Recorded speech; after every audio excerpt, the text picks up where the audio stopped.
And indeed, we are living in a great time. We are living in a great time. We're living in a time when the Jewish people have come back home after 2,000 years. God has brought us back to the land of Israel.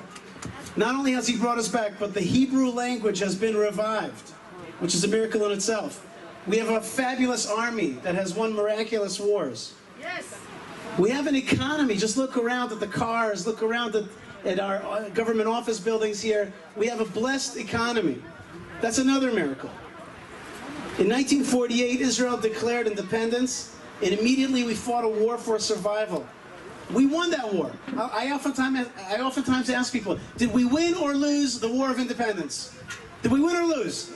We won because, you see, we have independence, but we lost the heartland to an enemy, a created country called Jordan, which was British funded, British led, British trained, and they took away the heartland of the Jewish people, Yehuda and Shimron.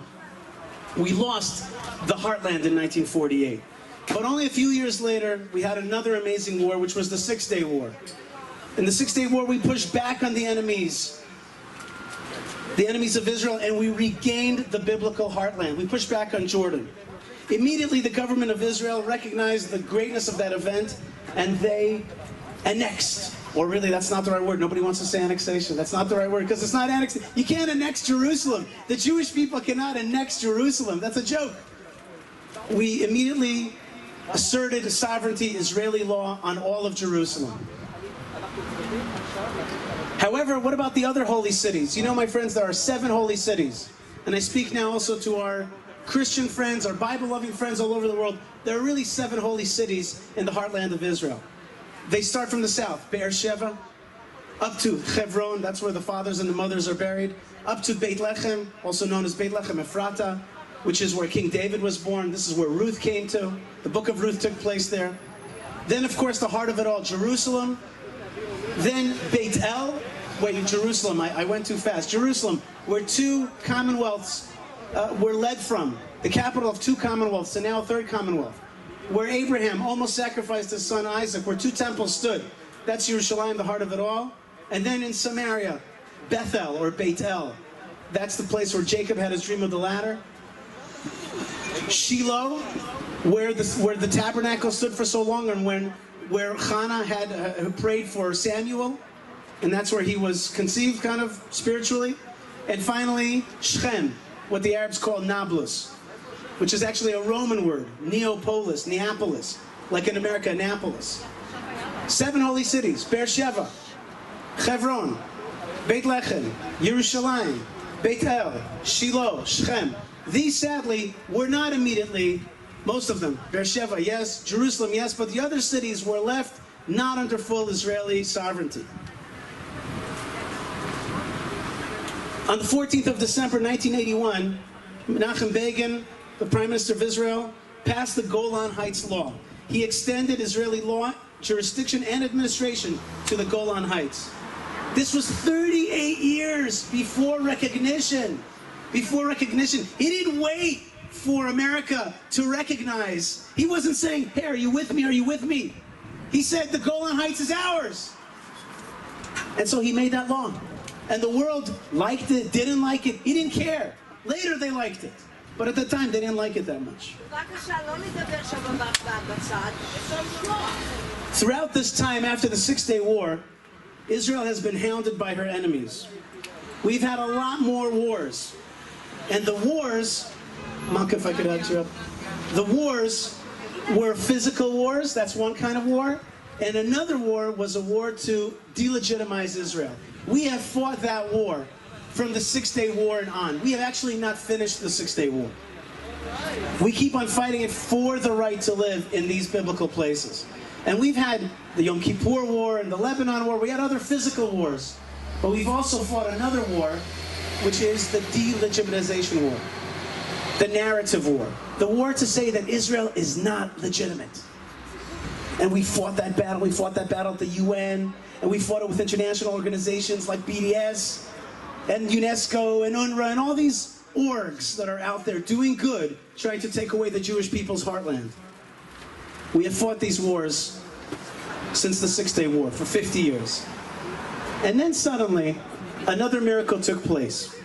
On January 20th, 2017, President Donald Trump was inaugurated. This president was to prove to be Israel's greatest ally historically in the White House. That's right, President Trump has been Israel's greatest historical ally. What has he done? Is he just a nice guy that likes Israel? No, he took real steps, real courageous steps. He reversed the dreaded Iran nuclear deal, which was going to empower our greatest enemy with nuclear weapons to wipe us out. He recognized, after 38 years, the Golan Heights as sovereign Israel. He finally moved the embassy to Jerusalem, something that we've been fighting for 22 years. We fought to pass a law, our law, American law. We fought, and every president promised. And then came President Trump, and he did it. That's not all. Those are the famous things, but there's even a few more. In Hebron, we had a little problem. There was an international organization called UNESCO. They're in charge of World Heritage Sites. And they decided that the tomb of the fathers and mothers, a burial place 3,800 years old, with a building 2,000 years old, a Jewish site par excellence, bona fide. You can't argue with this one. Archaeology, history, they all know that this is a Jewish site. And yet UNESCO decided that the tomb of the Jewish fathers and mothers is actually a Palestinian World Heritage Site. President Trump said, enough is enough. And he didn't say, no, UNESCO. He just walked out. And I remember I was sitting at AIPAC when U.S. Ambassador to the United Nations, Nikki Haley, announced that they're leaving UNESCO because of the anti-Hebron decision. And finally, one of the happiest days of my whole life, I got married, I have children, thank God, these are all great days. And yet, one of the happiest days of my life, I was sitting in a Florida airport when I heard Secretary of State Pompeo make a declaration that the United States does no longer see Jewish communities in Judea and Samaria as de facto illegal, as per se illegal. In other words, that's all Diplo talk. In other words, the United States sees Jewish communities in the heartland, the biblical heartland, as legal. And I was dancing at that airport. People thought I was crazy, almost got arrested, because of the overwhelming joy that I had. That sof-sof, as we say in Israel, that finally, our rights, our essential rights, our simple rights, our basic rights, our natural rights, our religious rights, our historical rights, our international law rights were being recognized. What a great moment that was, the Pompeo Doctrine. And guess what? There are still more great moments to go. We have now arrived at yet another great moment. The moment of the assertion of Israeli sovereignty in Judea and Samaria. The biblical mountains running down the heart of the country and the Jordan Valley. Meaning to say, I just want everybody to know, when we say Judea and Samaria, it equals West Bank, equals the biblical heartland, equals the areas that hug Jerusalem to the north and to the south. That's the mountain range and the Jordan Valley. Finally, the United States has signaled Israel, go ahead and annex. Oh, sorry, wrong word. Go ahead and make sovereignty. Assert. By the way, I came up with a new word because to annex is a verb, and we don't have a verb to sovereign, so I came up with a new word, to sovereignize. Go ahead, sovereignize. Sovereignize the land. Do it. We're with you. Indeed, this is a great moment, an opportunity that cannot be missed. However, friends, with this great moment also came the deal of the century, which contained language about a Palestinian state and, quote, the legitimate right of Palestinians for self-determination in this land. I am here to say that no other people, have any right for self-determination on our land. Let's just make that so clear. No, it's not if they're nice or if they're not nice, if they're Canada or Switzerland. It's not their land. Nobody can assert any claim on this land. It's our land. And not because we want peace, don't want peace, want to give it, no, don't want to give it. We don't even have any right to give it away. It's not their land. It's not even our land. It's our forefathers and mothers' land. It's our children's land. It's God's land. We have no right to give it away. And this language within the deal of the century is problematic. And so is the conceptual map that was an addendum to the deal of the century. We simply cannot accept it. We cannot accept the idea that any other peoples have a right for self-determination on our land. That statement is false, and we cannot accept it. Okay, some words of recommendation. Okay, I have the great honor of serving as the spokesman for the Jewish community of Hebron, and that's a great position. But still, with humility, I say I have some recommendations for President Trump and for our leadership, and even for the Arabs. First thing I want to say, there's been a lot of machloket. That's right. There's a lot of people that are with the sovereignty movement. By the way, I just want to say that the sovereignty movement, started by Yehudit Katzover and Nadia Matar, coined the term sovereignty. They coined that term. And today we're all talking about it. That's been a great victory. I want to say something directly to President Trump, something that the national camp has not made it clear. I want to clarify something. President Trump, please do not see Israel's national camp as ungrateful in any way to you. I want you to know that. Do not understand that this rally or other things that you're hearing in the media is in any way ungrateful. Please understand that we have been fighting this war of ideas for a long time before you came on the scene. We've been against the Palestinian state for the last 50 years, or maybe even the last 100 years, we've been fighting this battle. So don't take it personally. In fact, it was you, President Trump, who fought against accepted bad ideas. You said, no more illegal immigration from Mexico. I'm going to stop it. You said no more theft and unfair trade practices from China. I'm going to stop it. You went against the UN. You went against big things. And to us, that's the fight we're having. Somebody's trying to immigrate into our land and take it over. Somebody's trying to, they have a new intellectual property war against us. They're trying to say that we're not the owners of this land, that we're not legitimate, that it's Palestine and not Israel. We've been fighting this war for 100 years. So please, President Trump, don't take it personally.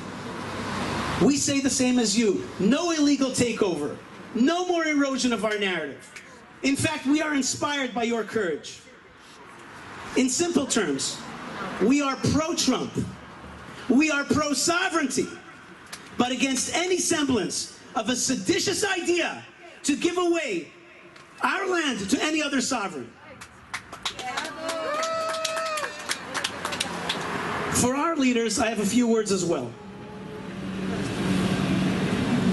We're right across here from the Prime Minister's office, and so I think if I speak loud enough, you'll hear me. Our leadership, we have a Prime Minister and a kind of sub-Prime Minister, so I don't know who to address. I'm addressing them all. And also to all of the nation of Israel.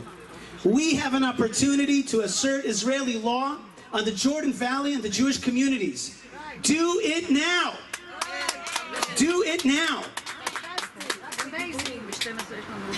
One of the problems, though, that has happened through this whole process is that we've a little bit started looking like a puppet state. A little bit started looking like we're constantly looking back to see if America is with us. That is not the way a sovereign behaves. If you believe that we're to be sovereign, act like a sovereign. And if you assert sovereignty in the land of Israel, the Americans and other people, they'll get right behind you. They'll see your courage. They'll be inspired by it. So don't act like I don't want to hurt anybody's feelings, but sometimes, like a dog walks ahead of you and he looks behind to see where the master is. Don't act that way. Act forthrightly, clearly, assert sovereignty now, and people will respect you. Second thing, it would be remiss of me not to mention the Lubavitcher Rebbe at this important gathering. Listen to the Lubavitcher Rebbe. He had a piece of advice. Don't make a lot of announcements. Do it. And tell the world exactly what you're planning to do very early so that they could all get ready to make a big fight and tell you that you have no right to annex, quote unquote. Don't talk so much. Get it done, and you can announce afterwards. Something that has happened here is that we've been talking a lot about sovereignty. We're debating, yes, no, where. It's not the way to do it. We got too many enemies to give them time to prepare. Don't talk a lot. What is the line? If you came to shoot, shoot. Don't talk. All right? Bidiuk. The lady next to me reminds us that Ben-Gurion said, it doesn't matter what the Gentiles say, it's what the Jews do. Do it. Move ahead. There's something psychologically deep that everybody has to understand. If you say, and this is what it says in the Deal of the Century, that if the Arabs behave a certain way, if they're peace-loving, and they stop paying terrorists, and they do all these things that are good guy things, they become Canada, quote-unquote, then they can have a state. So everybody says, you see, we show them that they have to behave like good neighbors, and then everything is going to be okay. No. If you say that, what you're actually saying is, it's your land. If you behave nice, I'll give it to you because you deserve it. I say they can behave as nice as they want. They can be, and they should behave nice, and they shouldn't pay terrorists, but it's not their land. It'll never be their land, no matter how they behave. And that's something that we have to say clearly. Now I'm going to say something which is a little bit the opposite, maybe a little surprising to the group here. I don't like the idea of trying to trick the Arabs. I don't like them to be put in a position, they'll fail. They'll never meet these demands, and then, the whole thing will be dead. That is not the way to lead. That is not transparent. That is not the way a sovereign nation behaves. The opposite. Many of our Arab neighbors can be our allies and friends. We need to speak to them with clarity. Clarity. Tell them what we're gonna... That's right. Speak to them with pride and tell them, if you behave in our country, if you follow our laws, if you respect our sovereignty, you will have a decent life with upward mobility. And if you fight us and have jihad in this land, you will find a way out of here, one way or another. Speak that way clearly to them, and you will gain their respect. Tell them we are a tribe like yours. We have rules like tribes like you do. This is our tribal lands. Don't walk into our tribal lands and try to take it over. And they will respect you. They will respect you. Instead, this is such a trick. You see, do all these things, and if you're good, then you're going to get the land. But we know you're not going to do it. Wink, wink. That's not leadership. By the way, just on a Torah level, this is the difference between Jacob and Israel. Jacob and Israel. Jacob is when we live in the diaspora, when we live out in exile, we have to be clever. We have to do clever things to make it to make our life. In Israel, when you're the sovereign, you're not clever. You're Yisrael. Yashar El. Be straight. Be clear. Don't play around. Don't play a game to make the other person fall. Don't do it that way. Be clear. Tell them what you want. Respect them as people. And indeed, the Arabs that want to live a decent life with us will be respected. They will get respect, and they will get also what I always say, which is barakeh, which is blessing. Blessing in Arabic. Last thing to our Israeli leaders. Guys? Yes. And girls. And gals. Yes. There is no way to talk a lot about sovereignty if you can't be sovereign in the Negev and in the Galil. If you allow Bedouins to take over swaths of land, if you allow them to harass our army and to steal material, if you allow in the Galil a massive land takeover, if you can't control a population, if you can't police and control population within your land, don't talk to me gavoa gavoa, don't talk to me high about sovereignty. Learn to be tough and sovereign in your land that you already have. That's where we have to be, in the land that we control, and certainly, with God's help, we'll be sovereign in Judea and Samaria and in the Jordan Valley. We have to assert that sovereignty strongly. We can't allow people to walk all over us. In the Middle East, people smell it. They smell when you're weak. They test you. They want to see if you're going to allow this gun to be stolen from an army base, if you allow this land to be taken, if you allow another hill to be taken over. We have to be tougher. Benjamin Netanyahu, you're a great man. You will be remembered as a great man. But hemming and hawing, being somewhere in the middle, somehow not being totally assertive, is just going to allow for Arab takeover. And that's what we're afraid of, that when we talk about God forbid, a two-state solution, what it means is they'll keep on creeping. The left always says there's creeping annexation. But the truth is, there's a creeping land takeover by the Arabs. In Judea and Samaria, in the Negev, in the Galil. that has to be stopped. Now, speaking of Arabs, I'd like to say a few words to our Arab neighbors, and with this I'll finish. Dear Arab neighbors and friends, it's time to end the 100 Years' War. It's time to end that war. Your people want and need progress. Your war against Israel has actually been a war on Allah's will. You have been fighting against the will of Allah. It's obvious. Shuf, look with your own eyes, you'll see it. Look at this land and how it's flourishing, and look at your countries. Your civilization is in the toilet. Why? Because of your hate. Your hate against one another and your hate against Israel. It has turned, instead of barakah, instead of bracha or blessing, it's turned into a curse. Your lands are cursed because of your hate. It's time to end the 100 Years' War. If you begin to bless Israel, drop your support of the so-called Palestine in our land, drop your claims to the land of Israel, you and this region will be blessed. We are looking forward to regional cooperation and harmony with you once you put down your claims to the land of Israel and your efforts to destroy us. I want to finish off with some blessings. I want to bless in the name of the God of Israel, the United States of America, in their time of pain and division. That country is suffering tremendously, and we send a blessing from Yerushalayim, from Jerusalem, for healing of that country. We bless our regional cousins, the Arabs, to reject hate and embrace physical and spiritual prosperity through accepting the Jewish people in the land of Israel, your cousins, and accepting Allah's will. And finally, may the God of Israel bless the leaders of Israel with ending this atmosphere of ambivalence and instead embrace courage and clarity and assert Israeli sovereignty now. Thank you very much, Nadia. Thank you very much, Yehudit. Thank you to Women Agreeing on the Sovereignty Movement. Everyone really is speaking for the fathers and mothers. I always think that I'm actually working for the Avot v'Imahot, and that's who I'm the spokesman for. Yes, yes ma'am.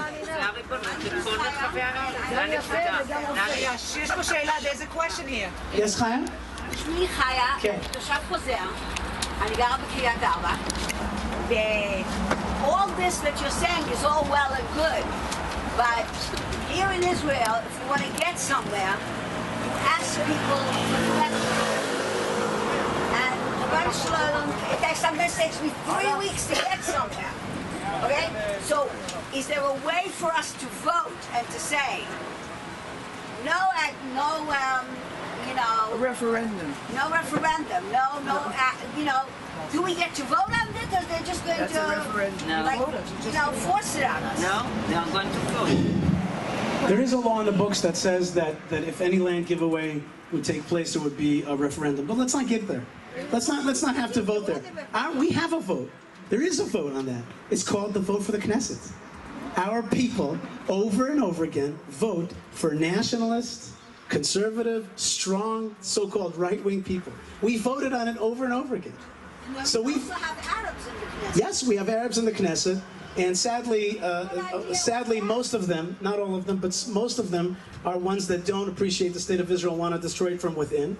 That's a great shame. That's a problem. We should really not allow for seditious people to be in our Knesset.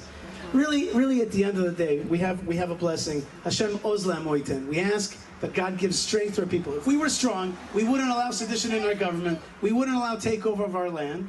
And when you are strong, that's what gives you. Hashem yivarech tamo b'shalom. God will give you peace when you're strong. On a practical level. On a practical level. What can I do between now and when they make their decision? Caroline, please. On a practical level right now, I think that we are working very hard towards some kind of form of sovereignty that's going to happen now.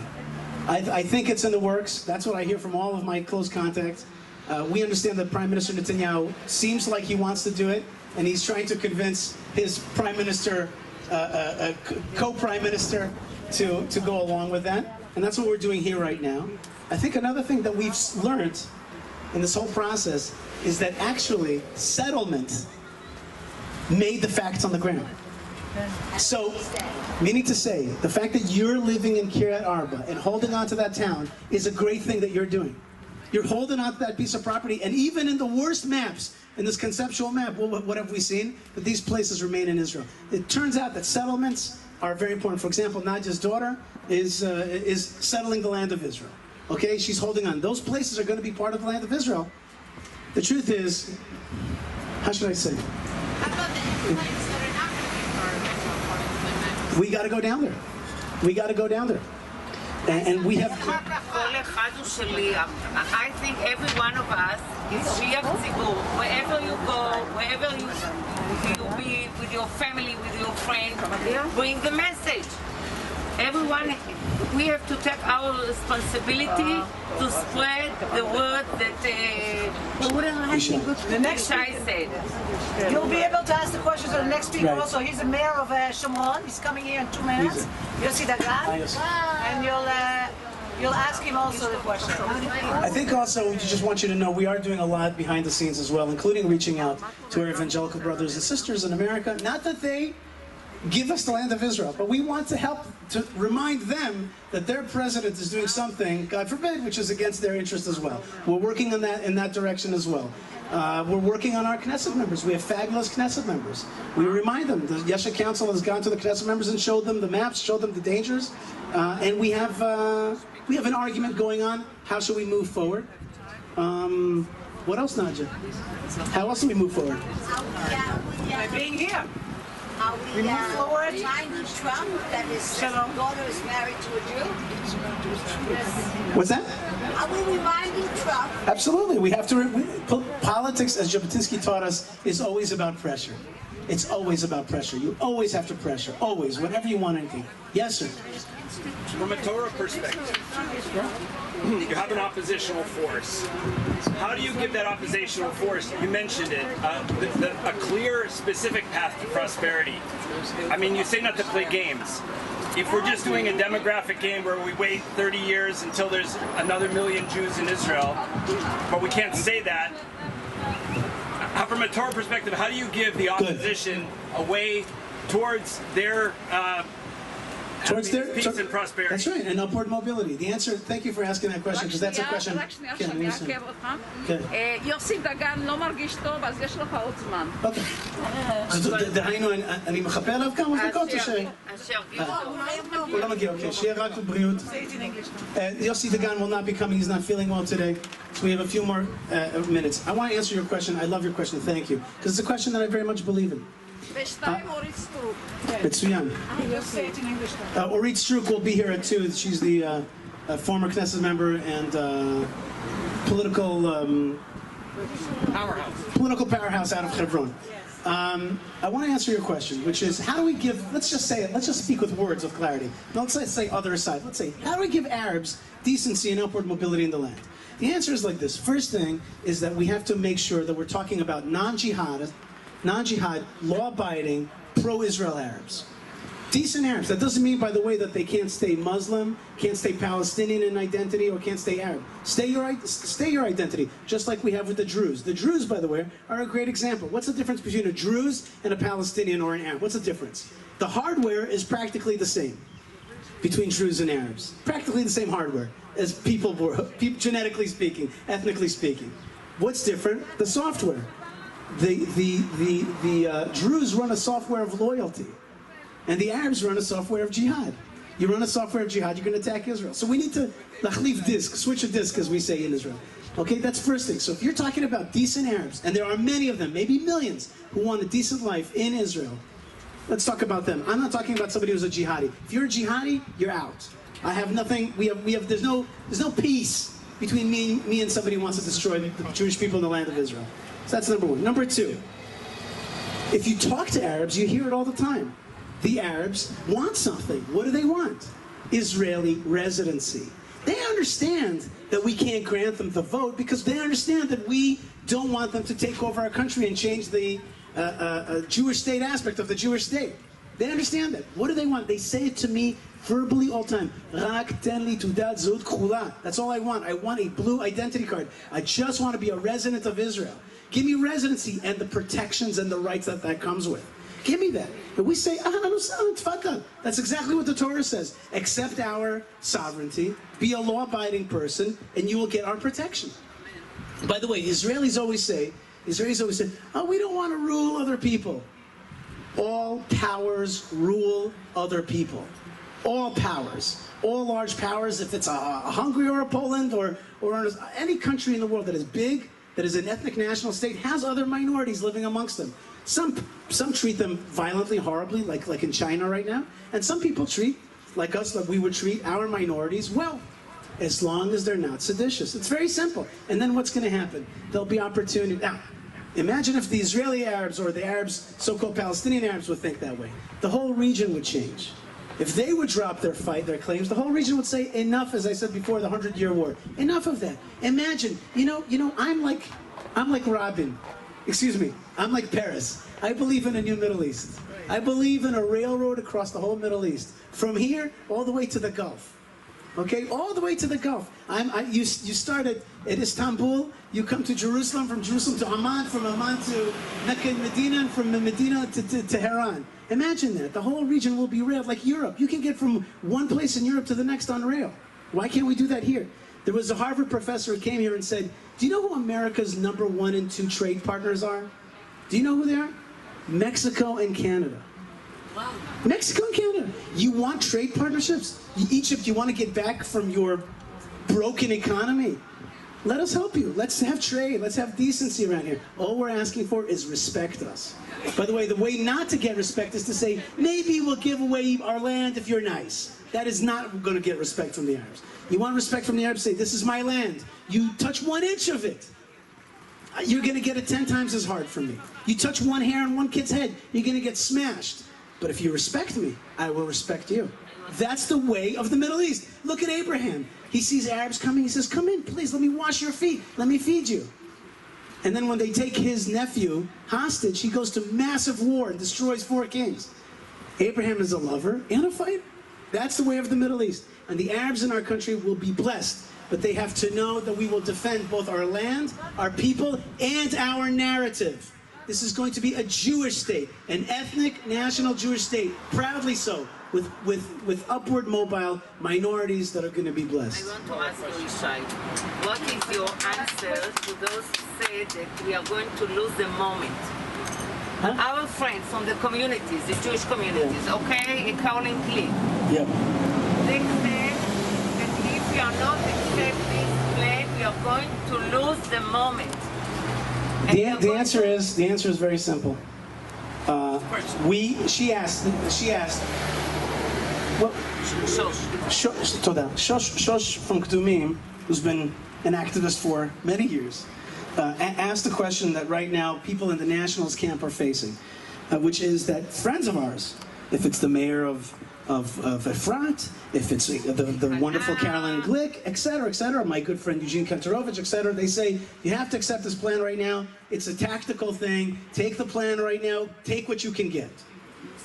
And she says, what is our answer to them? So I have, it's not going to be black or white. Here's the answer, and I think the answer is right there. Yes to sovereignty, no to 2 states. Yes to sovereignty, no to 2 states. There's something that we can accept and something we can't accept. President Trump is a deal maker. Well, it was a bad deal. We're not going to accept the Palestinian state aspect. We're going to accept the 2 state. We're not going to accept 2 state. We're going to accept the sovereignty. And a good example of that, what I say is, let us tell the Americans, the good place to stop was the Pompeo doctrine. That was wonderful. You did not need to make maps. You didn't need to create a plan for a 2-state solution.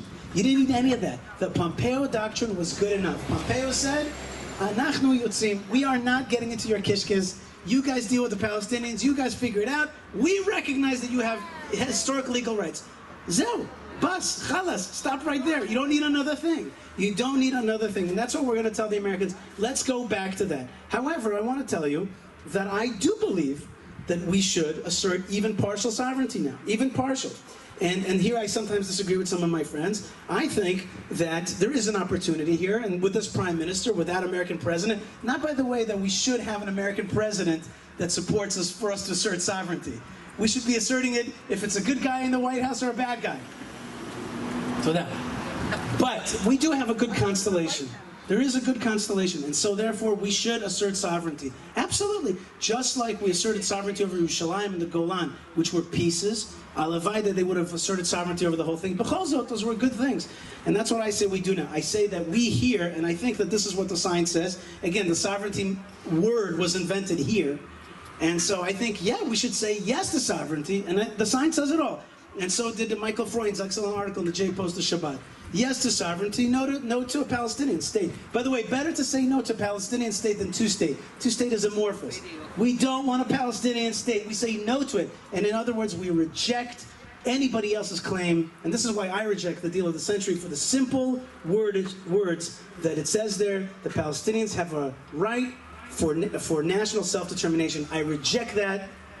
Totally. I reject that anybody would have sovereignty here other than us. I just want to say, to your question, a journalist asked us this question, and they said, yeah, but there's no consensus. You don't have with guns in power, there's a problem with what you're suggesting. So the answer we gave is, you know what? Let's start with the consensus. What is the consensus of Likud and Kahol Lavan? The Jordan Valley. The Jordan Valley, and we believe, and you did also, as long as it's the Jordan Valley first, with a message that it will go on and continue, and God forbid not linked to any Palestinian state, then we can go for the Jordan Valley first. There's an expression that says, "Pitchu petach shel machat, ואני אפתח לכם את פתחו של עולם." Open the door with a needle, and I, meaning you, on your own, with your own strength, and I, God, will help you open Pitcho Shel Olam, the whole world. So this could be the petach of the needle, the Jordan Valley, as long as it's not connected to the Palestinian state. That's right. And by the way, can you imagine the day soon, Nadia, when we call up National Geographic and we say, your maps are old. They're not good anymore. Please color the whole Jordan Valley as part of regular Israel. That'll be the day, and it's coming soon.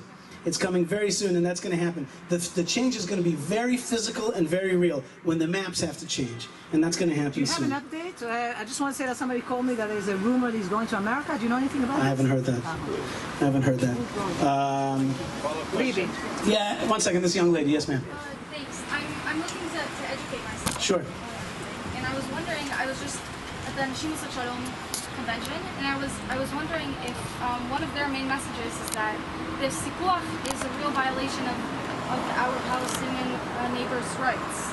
And I was wondering, first of all, it says over 30 times in the Torah that we have to chabed and lidog lagir. And I was just wondering if you think that the Sikuach isn't a violation of, one, our Judaism, two, these neighbors' rights, and furthermore, talking about this ideal of having one country and having these Palestinians as citizens, but not being able to vote. Do you think is that a violation of democracy and their rights? Good. She deserves a Okay, absolutely. Everybody give a round of applause for a good, and useful question and a fair. And you just said you came from the other rally and you wanted to educate yourself, and that's really fair. Huh? Neshimos Shalom. Neshimos Shalom. Good. Okay. So there's a lot of you asked a lot of questions in those 2 minutes. So let me try to because the answers are bigger than the questions. So just a few things. I'll start from the end. Okay. With regarding to the vote, the United States of America has a whole area called Puerto Rico. It's got 2 million Puerto Ricans living there. They are Americans, but they're not a state. They're a territory. And that whole territory does not have the right to vote for the President of the United States. One second. And it also has the right to vote for congressmen and senators, but those congressmen and senators are non-voting ones. Okay? So what you have is, however you want to slice it, even the great state of the United States of America has different levels of democracy for different things, for different reasons. Now, the Puerto Ricans are not dangerous to the United States. The Arabs in our country have been taught to hate Israel for the last 100 years and have a deep embedded anti-Semitism in Islam. So, giving the vote, first thing I'm saying to you that there are different models out there, different models. Israel's an ethnic national state. If you, moved today to Japan and married a Japanese guy, even your kids wouldn't necessarily get Japanese citizenship because they want to protect that island as an ethnic national island for their ethnicity, their people. We are a minority in the region. Our region has attacked us. How many Arabs live in our region? 400 million Arabs. 400 million Arabs and one tiny 7 million Jews living in, 9 million people live here, but 7 million Jews in our country. This is an ethnic national state created to protect our ethnicity from people who have proved that they make war upon us. Democracy is another kind of war. You give people the vote who have been for 100 years not on your team, they're going to take you over. So you have to be real about democracy. You can't just be like, democracy is a great value, and therefore I'm willing to commit suicide. That's silly. And you look at the world and you see that different states have different models of democracy, not just a one woman, one vote idea that we have in America. That's number one. Wait. אני מסיים. Wait, now with regarding to the Torah. The Torah says to us, listen, watch out for other people trying to take away your land. They may do that, and they're going to harm you. They're going to be sticks in your sides and knives in your eyes if you allow them to continue to propagate and take over your land slowly. Don't allow that to happen. That's what's happened, okay? We are offering Arabs the most decent opportunity in the region. Now listen, if you're an Arab and you want to live in an Arab state, I get it. You have self-determination. By the way, a huge chunk, 77% of Israel was already given away to an Arab state, created a Palestinian state in the 20s. It's called Jordan. Jordan is the country that pushed into the Judea and Samaria and moved most of their people in, by the way, against the Geneva Convention. So the Arabs living in the West Bank are really Jordanians. We say one of our options is we will assert sovereignty over Judea and Samaria, our land. Arabs living there will be Israeli residents, but they will get citizenship in the next door Palestinian state in Jordan. You can vote in Jordan. That's your country now. By the way, it's our land, but it's become your country, and we sadly begrudgingly accept that. But that's already a Palestine. Don't try to, I'm finishing here, Nadja. From the original chunk of land that was given to the Jewish, recognized as ours by the international community, there is already one Palestinian state called Jordan, another Palestinian state called Gaza. Now they want the Judea and Samaria West Bank to make a third Palestinian state, of course with the right of return into Israel, making 4 Palestinian states on one Jewish landmass. It's absurd. It's absurd. Now listen, before you become too American, remember we're a Middle East country. The other laws that govern here are not American liberal democracy, but tribal law of the Middle East. And the tribal law of the Middle East is not that I give away my land and rights and everything like that. This is my tribal land. Live by my laws, you will be respected. Don't live by my laws, you'll have to find a place somewhere else. There's many more answers to your good question. I hope we can keep the conversation. I have one more sentence to tell you, and I invite you, Chaval, that we didn't invite him this time, but we have a little surprise that many Arabs are with us on the sovereignty movement. They don't want a Palestinian state. Bassem Eid from Jericho, Sheikh Tamimi from Ramallah, Sheikh Jabri from Hebron, and more say it very courageously. A Palestinian state means corruption, murder. We rather be residents under Israeli sovereignty than citizens in a corrupt Palestinian state. Why is a Palestinian state? Go to Gaza and see why the people in Gaza are crying, because the Palestinian state is ruled by Islam, and Islam is ruled by Hamas, and the Palestinian state here will be also ruled by Hamas within 5 minutes. The reason a Palestinian state is corrupt is because its basis is injustice. It's based on stealing land away from the Jews. It's based on taking away our claims. And therefore, it's going to be corrupt because its criminality is its very essential pillar, in our opinion. I want to thank everybody very much again. What a good to be with you. And Bezrat Hashem, let us pray to Hashem that He gives us strength to be strong in the land of Israel, our leadership and our friends around the world. Nadia and Yudit, thank you so much.